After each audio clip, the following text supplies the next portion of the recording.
안녕하세요. 곰곰이입니다. 오랜만에 뵙겠습니다. 정혜림 아나운서가 진행했던 곰곰이 시즌2가 끝난 지 좀 시간이 됐죠. 여러 가지 사정으로 복귀가 좀 늦어졌습니다. 22대 국회가 시작되는 만큼 곰곰이도 제가 다시 열심히 해보도록 하겠습니다. 정치인에 대해 속속히 알아보는 제 대표 코너였죠.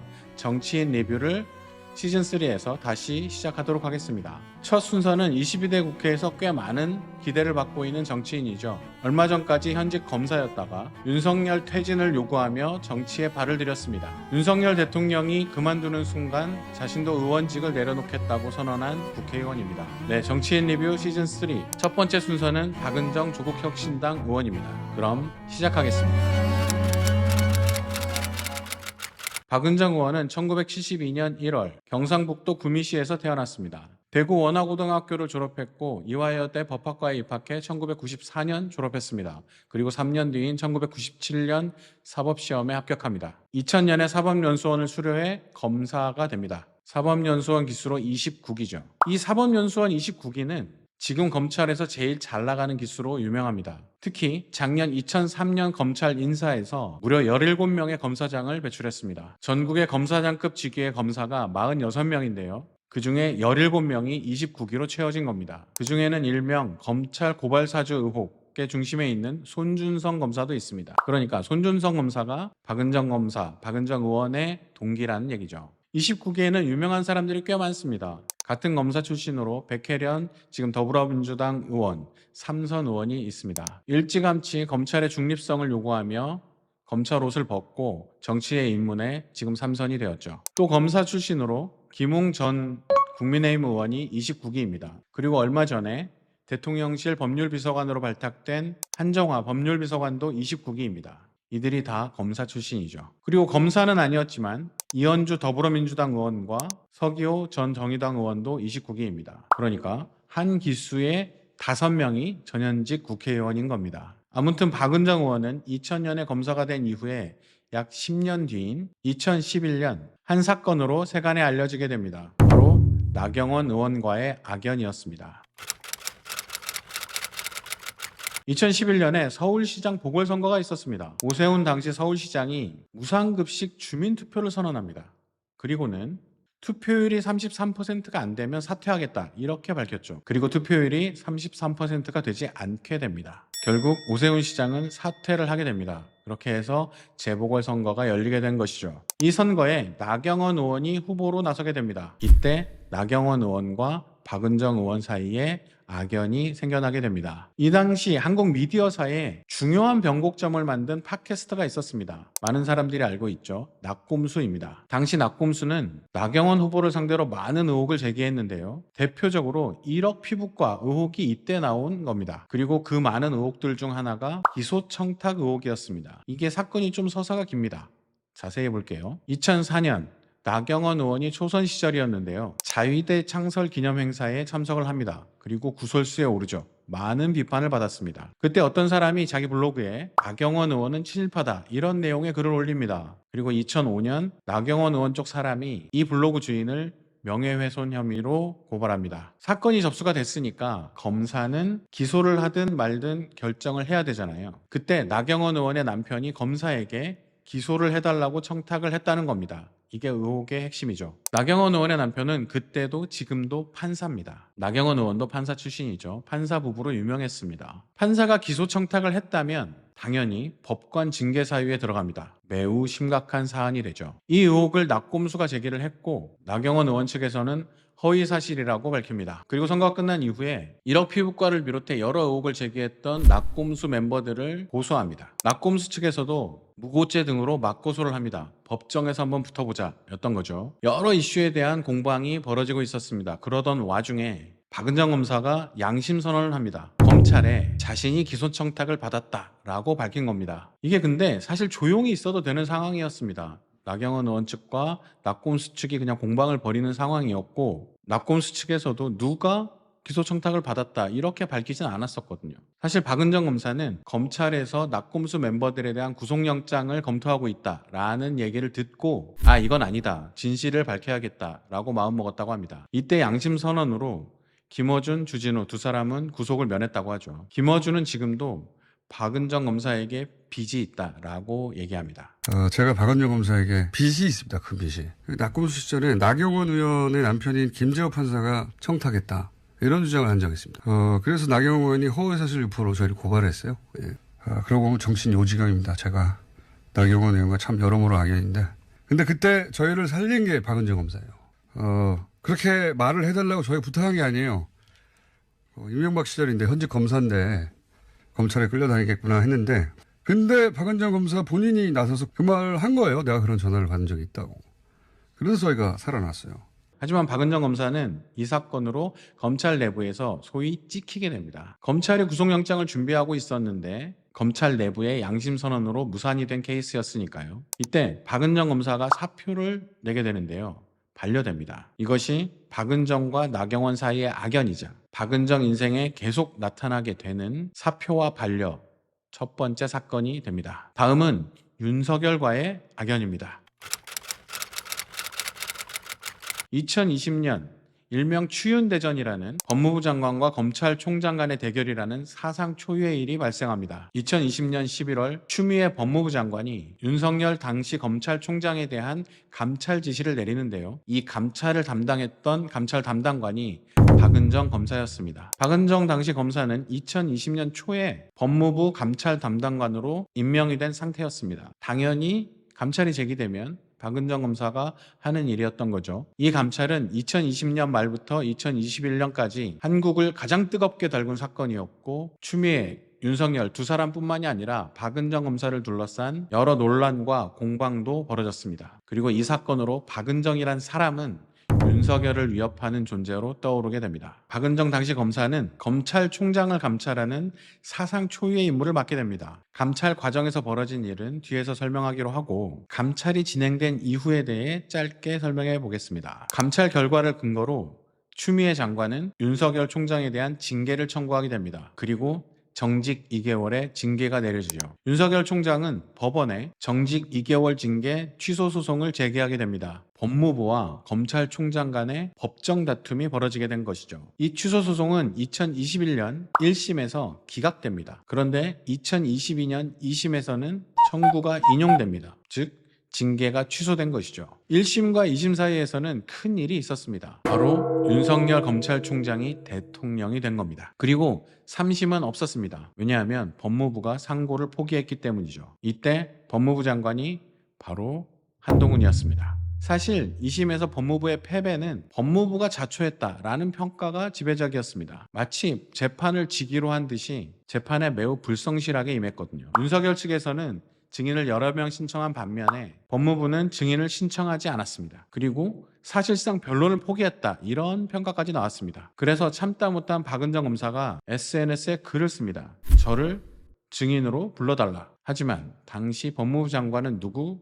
한동훈이었습니다. 자, 그럼 박은정 검사는 어떻게 됐을까요? 이즈음 박은정 검사는 다른 사건에 휘말린 상태였습니다. 바로 이재명 사건입니다. 2021년 검찰 인사에서 박은정 검사는 성남지청장이 됩니다. 이번엔 당시 대선주자였던 이재명 민주당 대표하고 얽히게 됩니다. 이때 검찰은 그야말로 이재명에 대한 먼지떨이식 수사를 하고 있었습니다. 자고 일어나면 새로운 의혹이 하나씩 터져 나왔으니까요. 그때 성남지청 수사관은 성남FC 후원금 사건을 맡고 있었습니다. 이 사건을 요약하면 이재명 대표가 성남시장이었던 시절에 축구구단 성남FC의 구단주였습니다. 시장이니까 당연히 시민구단의 대표가 되는 것이죠. 의혹은 이런 내용이었습니다. 그 당시 이재명 대표, 성남시장이 기업으로부터 광고비 명목으로 160억 원을 받았고 기업들에게 편의를 봐줬다라는 겁니다. 그러니까 시민구단, 시민스포츠구단이 기업에게 받은 광고비가 뇌물이다 라는 겁니다. 이게 성립이 될까 싶지만 이재명이 직접 받은 건 아니어도 제3자 뇌물죄가 될 수 있다라는 주장이었습니다. 당시 바른미래당에서 고발의 수사가 시작됐는데 경찰이 3년 넘게 수사를 하고 무혐의 결론을 내리게 됩니다. 그런데 고발인이 이의를 제기하면서 사건은 검찰로 넘어가게 된 거죠. 그런데 그때 성남지청장인 박은정 검사가 사건 수사를 막으려고 했다. 그러니까 사건 무마를 하려고 했다라는 주장이 제기됩니다. 당시 차장검사가 사표를 냅니다. 그러니까 성남지청장 밑에 있는 차장검사가 사표를 내게 된 건데요. 이 차장검사가 이렇게 밝힙니다. 재수사를 하거나 경찰의 보안 수사를 요구해야 한다는 보고를 올렸는데 지청장이 결정을 미뤘다. 그리고 조선일보에서 이런 의혹을 제기합니다. 박은정 지청장이 당시 성남지청 수사과를 개편하는데 이 사건을 수사하던 형사 3부가 맡고 있던 특수수사, 공안수사, 기업수사 등의 기능을 형사 1부, 형사 2부로 넘기고 형사 3부를 성범죄 전담부서로 만들었는데요. 이 조직 개편이 사건 수사를 막기 위한 것이다 라고 조선일보가 주장한 것이죠. 그리고 이런 주장을 받아서 보수단체에서 박은정 검사를 공수처에 고발해버립니다. 이게 2022년 2월에 벌어진 일입니다. 대선이 끝나고 이 사건에 대해 검찰이 경찰에 보안 수사를 요청했고 경찰이 다시 수사에 들어갑니다. 제가 해봐서 아는데요. 경찰이 무혐의로 넘겨도 검찰이 보안 수사를 요청하면 경찰은 다시 합니다. 어쨌든 경찰이 떠들썩하게 수사를 하고 나더니 2022년 9월에 새로운 증거가 나왔다면서 이재명 대표를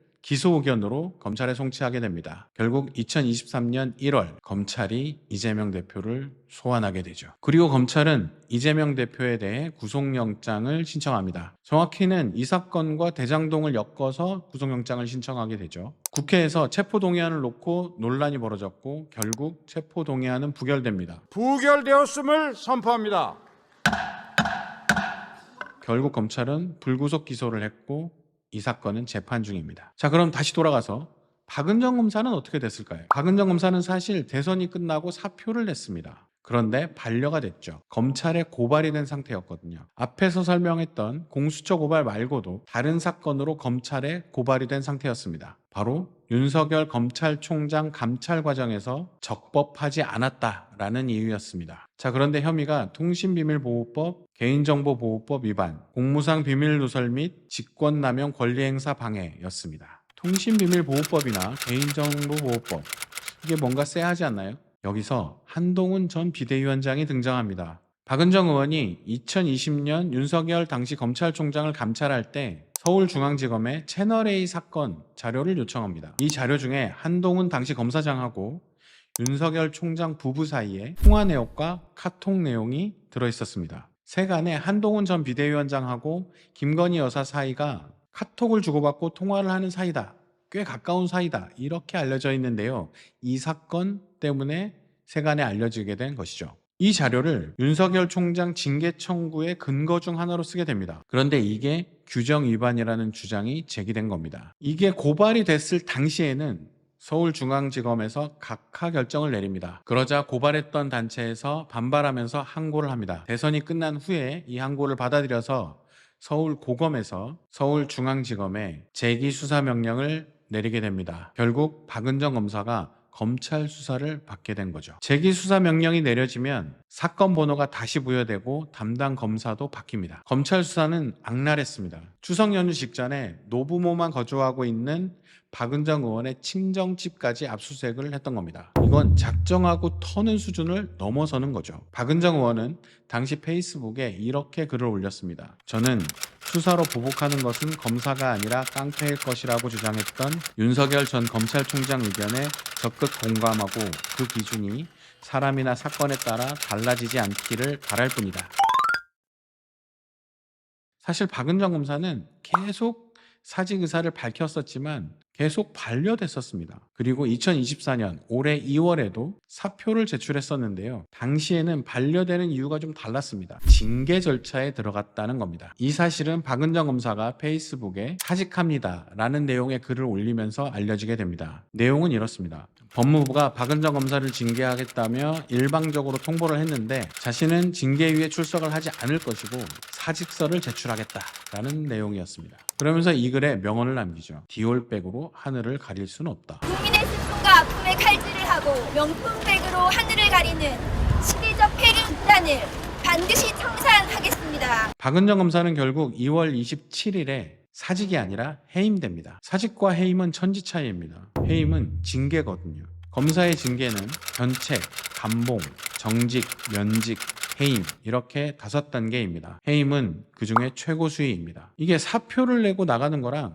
징계를 받고 잘리는 것은 완전히 다릅니다. 해임이 되면 일단 변호사 개입을 3년간 할 수 없습니다. 해임이 되자 박은정 검사는 이렇게 글을 올리죠. 보복을 당할 것이라 짐작했지만 그저 최선을 다했고 대한민국 검사로서 부끄럽지 않게 일했다. 그리고 나서 박은정은 조국혁신당에 입당합니다. 총선에서 가장 주목받는 후보 중 한 명이 되죠. 당선 이후에 이렇게 밝힙니다. 윤석열 대통령이 그만두면 나도 의원직을 내려놓겠다. 그런데요, 앞에서 공수처에 고발됐던 내용, 성남지청 수사과 조직 개편은 박은정이 걸어온 길을 보면 그 맥락이 이해가 됩니다. 박은정은 한국 검사 중에서 성범죄 관련 전문성이 탑 클래스거든요.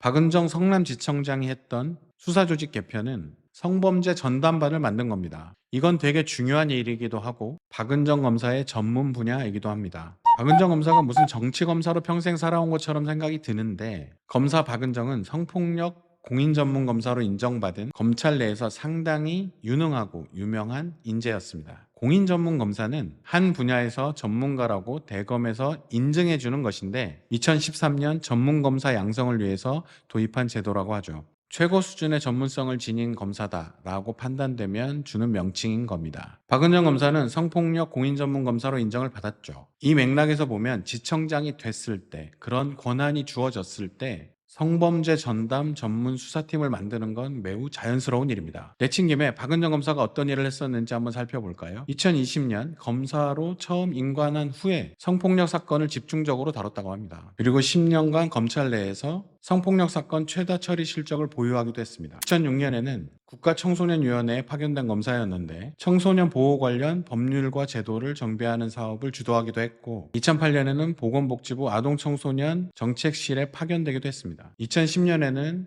여성연예인 성폭력 사건을 해결하면서 성폭력 수사 재판 과정에서의 여성인권 보장을 위한 디딤돌상을 받기도 했습니다. 2011년 아까 얘기했던 낙곰수 사건 있죠. 이때 양심선언을 한 후에 검찰에 사표를 제출했다라고 했잖아요. 근데 검찰이 박은정 검사를 징계하거나 박은정 검사의 사표를 받아줘서는 안 된다 라는 주장을 하는 언론 기고문이 쏟아지기도 했습니다. 성폭력 전문가들과 관련 단체들이 성명서를 발표하기도 했죠. 박은정 검사를 잃을 수는 없다 라는 게 요지였습니다. 2013년에는 대검에서 발족한 성폭력 대책 TF 팀장이 됩니다. 그리고 서울 서부지검에 있을 때는 검찰 최초로 성폭력 범죄 대응센터라는 것을 개설하게 됩니다. 그리고 이후에 그가 가는 곳마다 비슷한 센터가 개설되게 되죠. 동부지검과 서울중앙지검에 있을 때는 여성아동범죄조사부 부장검사를 맡기도 했습니다. 그리고 2018년에는 법무부 성희롱 성범죄 대책위원을 맡기도 했죠. 이 분야 탑으로,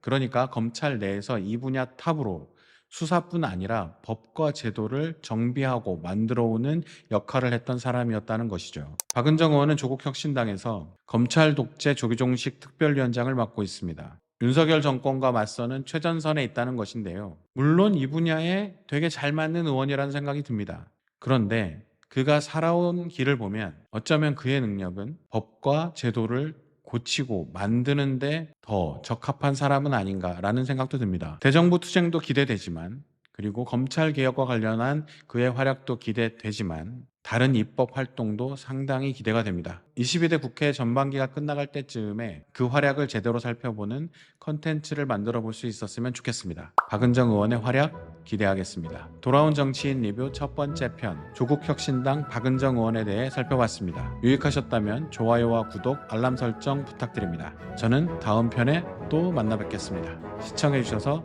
감사합니다.